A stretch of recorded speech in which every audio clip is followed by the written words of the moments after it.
No, I actually do like Sony. Hello, everybody. Back from PAX. Thank you to all of you that came and said nice things, be it at a signing or at our really, really fun panel that we did on Sunday. It does make everything very worthwhile when you see that there are people laughing and they're going hi. So once again, thank you very much. I'm not going to talk about PAX. We know what PAX is. It's where people get together and they're very nice and games are played. I want to talk about something I saw this morning. The fact that Sony's posting a rather sizable loss. This is Sony corporate, not Sony Computer Entertainment America. And it's $6.8 billion. It's like 300 million yen. It's a lot of money, and they've been having a rough year. Obviously, they were heavily impacted by the tsunami, and then those horrible floods that were in Thailand, because they had a lot of manufacturing that was based in that company. I mean, they just kind of got hit from all sides. Also, the yen's very strong, and so the televisions that should be the core of their business, a little bit too expensive when compared to stuff coming out of Korea, like Samsung. Anyway, it's interesting to see that, and unfortunately, they've already had to lay off people. They're saying about 10,000 jobs. That's, even for a company that big, that's a lot, and that's just tough. I've always liked Sony, despite what many of you out there seem to think, but at the same time, I've seen them make some decisions that just leave me a little bit baffled why they would kind of get in front of themselves so much. Well, they have a new chairman, and it's Kazuo Hirai, who I remember interviewing him back at the launch of the PlayStation 2 when he was running Sony Computer Entertainment America. That's one hell of a trajectory, and it's quite impressive. I think there's many things that are exciting about him taking control of Sony. He's worked on both sides of the Pacific.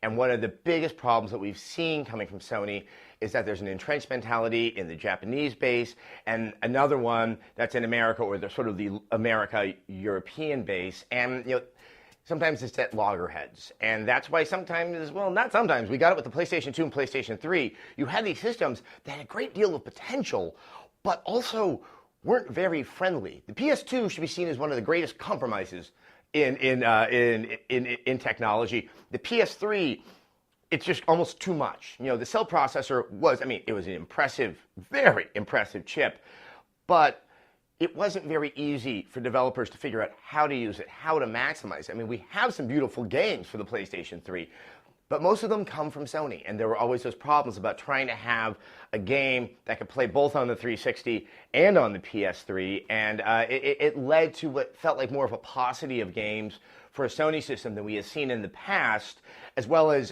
third-party games that, for the most part, seem to have problems, be it frame rate, be it load times, be it a number of things. And while this is only rumor, there is that sense that they may not be using the cell processor in the next Sony console. I think there's a lot of credibility to this. This might be why we're also hearing rumors about no backwards compatibility, because those things would preclude one another. But that means they're getting more consumer-minded. Ken Kutaragi, genius, brilliant man, but also seemed to almost have a paternalistic, if not patronizing attitude towards the consumers out there. If people remember some of his more notorious statements about the PlayStation 3, which was that people should expect to work longer hours to be able to afford it. Maybe that sounds better in the original Japanese, but man, that is not one of the best things you should say out there. And then in addition, he made a comment, I think, about the PSP, about it being the most beautiful thing in the world. A little alienating from time to time. And I've always found Kazuo to be very consumer-minded. And I think with that idea that you want to be able to offer a lot to the consumer and not at too high a price, and the fact that they might be using an off-the-shelf or some modified off-the-shelf chipset from ATI, or maybe it's NVIDIA or somebody else out there, really sounds like they're focusing on trying to keep the cost down and trying to be as accommodating to developers as I think Microsoft has been, with an architecture that they're already familiar with. I think also what's going to be working in their favor, as I said last week, everything really looks that the new Microsoft console and the new Sony console will be coming out in the same year, and they're not going to lose that extra year of sales as they did in the last generation. I like Sony. I also like competition in the marketplace. And one thing that Sony has been so good with the PS3 is their willingness to invest in interesting IPs, ones that don't exactly scream, I'm going to make money. Heavy Rain, Journey, games like that. And I really think that they're valuable and essential to kind of broaden that conversation and see what possibilities are in interactive entertainment. And I would love to see that reach a larger base of gamers out there. And, it's going to come down to some of the things that, once again, I do believe Cosmo probably understands, which is online connectivity. They cannot be behind the curve. I think they're going through some painful moments right now, but I think what's most impressive is when I was young, when I thought of Sony, I thought of the Walkman. I did think of Sony televisions, and it was really in that era where the Japanese economy was so strong, and you were just kind of in awe of all Japanese products. And they've kind of fallen on some much harder times right now.